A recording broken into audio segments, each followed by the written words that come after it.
আলু চাষি বন্ধুরা আসসালামু আলাইকুম। বন্ধুরা আজকে আমরা জানবো আপনারা কিভাবে আলু খেতে প্রথম সেচটা দেবেন এবং কতটুক সেচ দিলে মানে পানির পরিমাণ কতটুক দিবেন।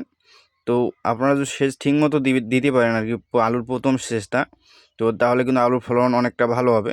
আর সেচ যদি ঠিকমতো দিতে না পারেন তাহলে কিন্তু আপনার আলুর ফলনটা অনেকটা কমে যেতে পারে।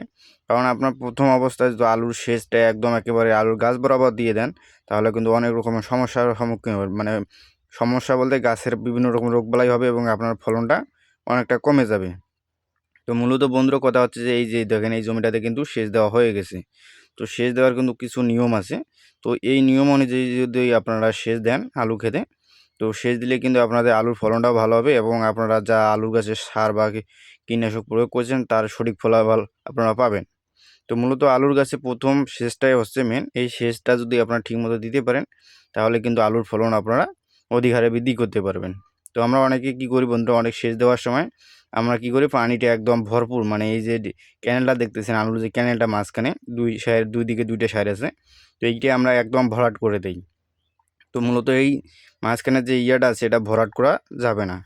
ভরাট করলে হবে কি একদম ফুল করা যাবে না, মানে ফুল করা যাবে না, গাছের একদম গোড়া বরাবর যাতে পানি না ওঠে সেই দিকে খেয়াল রাখতে হবে। আপনাদের করতে কী হবে, এই যে ক্যানেলটার ইয়াটা দেখছেন আলুর যে ঘড়িটা বাঁধা হয়েছে সেই ঘড়িটার মানে 3/1 ভাগ অথবা 2/1 ভাগ আপনারা মানে পানিটা তোলার চেষ্টা করবেন, মানে এর উপরে তুলবেন না। মানে উপরের মাটিটা শুকনা থাকলে আপনাদের লাভ আছে, কিন্তু সেটা বলতেছি কী লাভ আছে। তো বর্তমান প্রথম সেচটা আপনারা বিশেষ করে এই সেচটা আপনার 2/1 ভাগ অথবা 3/1 ভাগ যাতে নিচে পানিটা থাকে, গাছের উপরের অংশতে যাতে পানিটা না উঠে। উঠলে কিন্তু মানে আলুটা অনেকটা সমস্যা হতে পারে। তো আপনারা অবশ্যই প্রথম সেচটা একটু হিসাব করে দেবেন, তাহলে আপনার আলুর ফলনটা বৃদ্ধি পাবে। আপনারা 2/1 ভাগ অথবা 3/1 ভাগ নিচের অংশে আপনারা পানিটা দেবেন।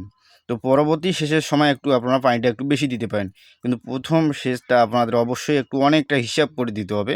কারণ এই সেচটায় আপনাদের আলুর কী করবে, গুঁড়িটা মানে কটকটা যেটা দানাটা চলে আসবে সেটা চলে আসবে এবং নতুন আলু ধরতে শুরু করবে। তো এই মতো অবস্থায় যদি আপনারা আর কি সেচটা একদম গাছের গোড়া বরাবর দিয়ে দেন, দেখবেন যে গাছের গোড়ায় বিভিন্ন ধসা রোগ ধরতেছে, গাছের পচানি রোগ বৃদ্ধি পাবে আর গাছের যে ফলনটা সেটা কমে যাবে। কারণ আপনার যাদের সেচটা যখনই আপনার গাছের একদম গোড়া বরাবর দিয়ে দিবেন তাহলেই হবে কি দুই দিক দিয়ে মাটিটা একটু সরে যাবে, দেখবেন যে গলে গলে দুই দিক দিয়ে পড়ে গেছে। আর একটা সমস্যা হতে পারে কি, সেটা হচ্ছে আপনার আলুর দুই দিক দিয়ে চাপ হওয়ার কারণে গাছের যে দানাগুলো আছে সেগুলো একটু চাপের সম্মুখীন হতে পারে এবং দেখবেন যে আলুর যে দানাগুলো কম ধরতেছে এবং ফলনটা অনেকটা কমে যেতে পারে।